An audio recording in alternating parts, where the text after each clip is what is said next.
सोचो एक कंपनी का प्रॉफिट्स लगातार बढ़ता ही जा रहा है, फिर भी उसके शेयर की कीमत तो गिरती जा रही है। तो ऐसा क्यों हो रहा है?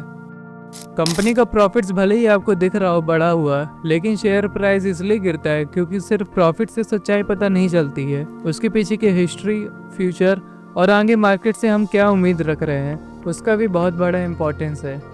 तो आज मैं आपको देने वाला हूँ ऐसे 3 रीज़न जो कि इन्वेस्टर नज़रअंदाज कर देते हैं और उनको आगे चल के लॉस झेलना पड़ता है। तो ऐसी कंडीशन में पहला रीज़न आता है वन टाइम प्रॉफिट।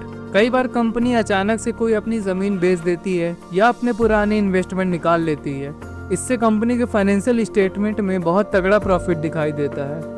लेकिन दिक्कत ये है कि कंपनी जो बिजनेस कर रही है उससे वो प्रॉफिट जनरेट नहीं हुआ है। ये प्रॉफिट तो अपनी प्रॉपर्टी और इन्वेस्टमेंट बेचने के बाद आई है। तो आपको मैं एक एग्जांपल से समझाता हूँ। तो ये बात है मार्च 2018 की, जब बालाजी एमाइंस के फाइनेंशियल स्टेटमेंट में नेट प्रॉफिट जो कि पिछले साल 82 करोड़ रुपए था, वो सीधा जंप होकर 113 करोड़ रुपए में दिखाई देने लगा।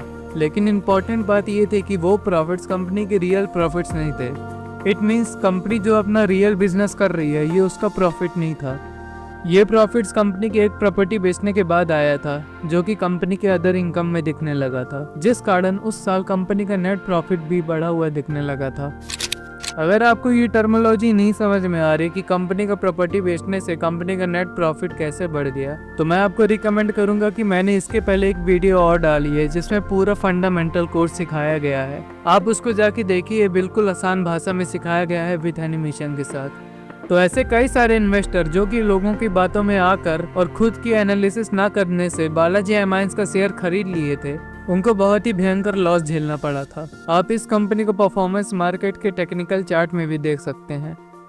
तो मैं आ गया हूँ 1 मंथ के टाइम फ्रेम में, और आप देख सकते कि जब मार्च में रिजल्ट आने के बाद अप्रैल की कैंडल कितनी बड़ी बनी है। इसका मतलब यहाँ पे लोग इन्फ्लुएंस होकर पैसा डाले थे। और उसके बाद आप देख ही सकते हैं कि कितना बुरी कंडीशन हुई थी इस कंपनी में और इस कंपनी की शेयर होल्डर की। तो हमेशा आपको जब भी नेट प्रॉफिट अचानक से बढ़ा हुआ दिखने लगे तो एक बार आप ज़रूर देख लेना कि वो प्रॉफिट अदर इनकम से तो नहीं बढ़ गया है। तो दूसरा रीज़न है कि कंपनी का फ्यूचर बहुत कमज़ोर है। तो बड़े इन्वेस्टर कभी भी आज का प्रॉफिट देख के इन्वेस्ट नहीं करते हैं। वो देखते कि फ्यूचर में आगे क्या क्या अपॉर्चुनिटीज़ आने वाली है और कंपनी उसके लिए क्या क्या कर रही है।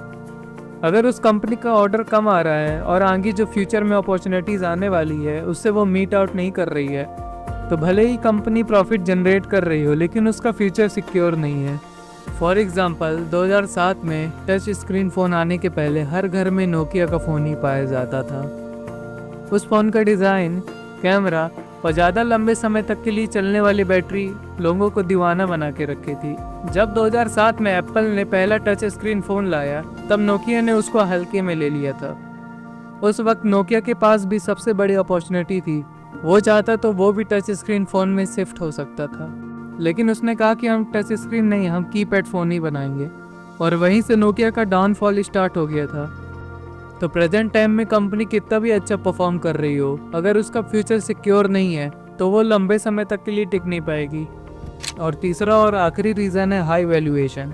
तो वैल्यूएशन का मतलब है कि किसी भी कंपनी की असली कीमत क्या है, और इस कीमत को नापने के लिए पीई रेशियो बनाया गया है, जो कि कंपनी की पीई रेशियो से हम इंडस्ट्री की पीई रेशियो से मैच करते हैं। अगर कंपनी का पीई रेशियो इंडस्ट्री की पीई रेशियो से बहुत ज़्यादा है तो इससे हम उस कंपनी को ओवर वैल्यूड कह सकते हैं। तो कंपनी का प्रॉफिट्स भले ही बढ़ रहा हो, लेकिन अगर उसका स्टॉक ओवर वैल्यूड चल रहा है तो इन्वेस्टर प्रॉफिट बुकिंग करना शुरू कर देते हैं। तो इस टाइम जोमेटो कंपनी में भी यही चल रहा है। वो कंपनी बहुत ही ओवर वैल्यूड हो चुकी है।